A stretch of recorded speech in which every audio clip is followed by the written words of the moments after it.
Congratulations to Harambee Stars. Moving on, political battle lines have already been drawn ahead of the 2027 general election. Major political players are building fresh coalitions. Among them are the top protagonists in the 2022 general election, President William Ruto and ODM leader Raila Odinga, who now seem to be singing from the same hymn sheet. But as Jeff Kirui reports, Raila is playing to his political playbook, sending mixed signals and leaving the country guessing on whether he will back Ruto in 2027. And the Secretary Generals to kindly join in. As political alignments and realignments take shape ahead of the 2027 general election, ODM leader Raila Odinga has been sending mixed signals, blowing hot and cold about the cooperation deal between him and President William Ruto. And you've said this is going to remain in place up to 2027. After that, we will see where we go to.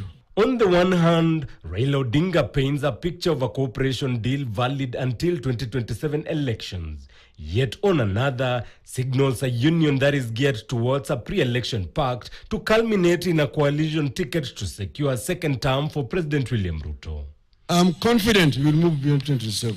The mixed signals permeating the cooperation deal between President William Ruto and Raila Odinga has seemingly kept Odinga's allies guessing on the future of ODM party. Na baba akisema left ni wapi?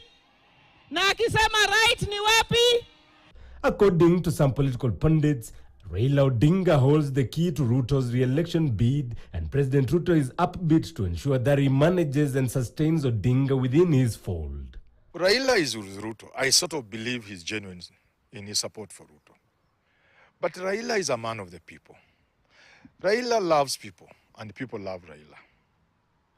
I am persuaded that Raila cannot withstand pressure from the people.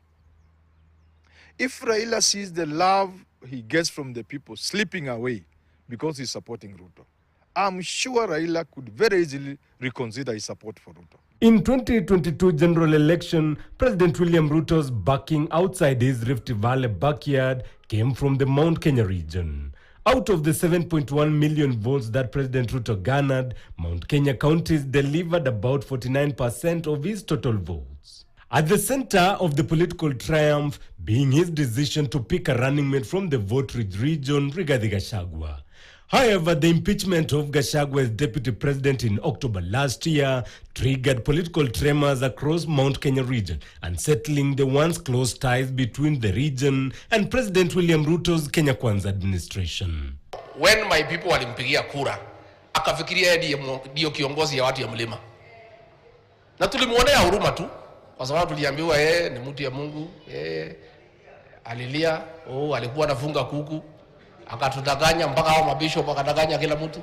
Mount Kenya ni mtu mmoja anaongea, ambaye ni Gachagua aliyekuwa rais, aliyekuwa deputy president wa nchi hii, na akiwa kila mahali anaongea mambo yake. Na kusema ukweli ni kwamba si Mount Kenya hawezi zungumzia watu wa Mount Kenya yeye kama binafsi kama Gachagua. Hiyo asahau. Siasa ya Kenya imebadilika.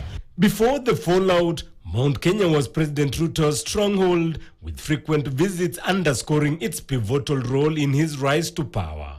However, since the political split, the president has seemingly shifted, redirecting his focus to Raila Odinga's traditional political strongholds. So to win for him is so easy, the easiest, because his competitor in the last election was the Honorable Prime Minister, Raila Odinga. Now Raila is with him. The votes for Ruto and the vote for Raila together, nobody will match it.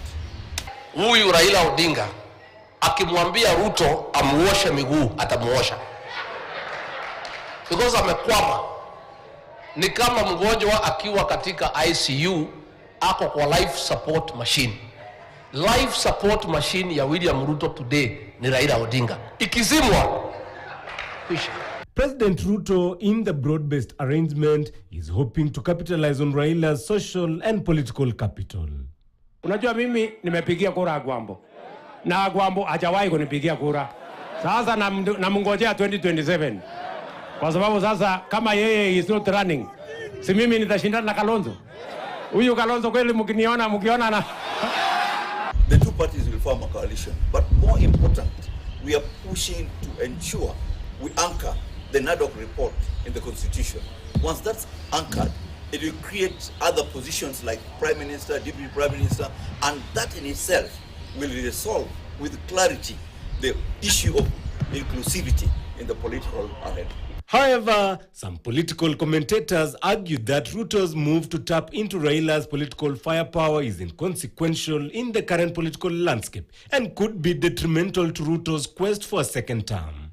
He has won over Raila Odinga, who is an octogenarian that is sinking into dotage and whose wider political relevance is more to be remembered than to be anticipated.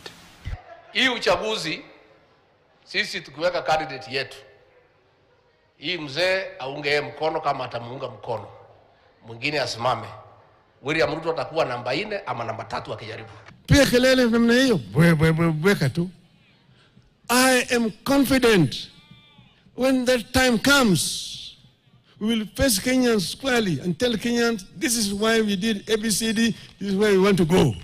Utasema yako, tutasema yetu.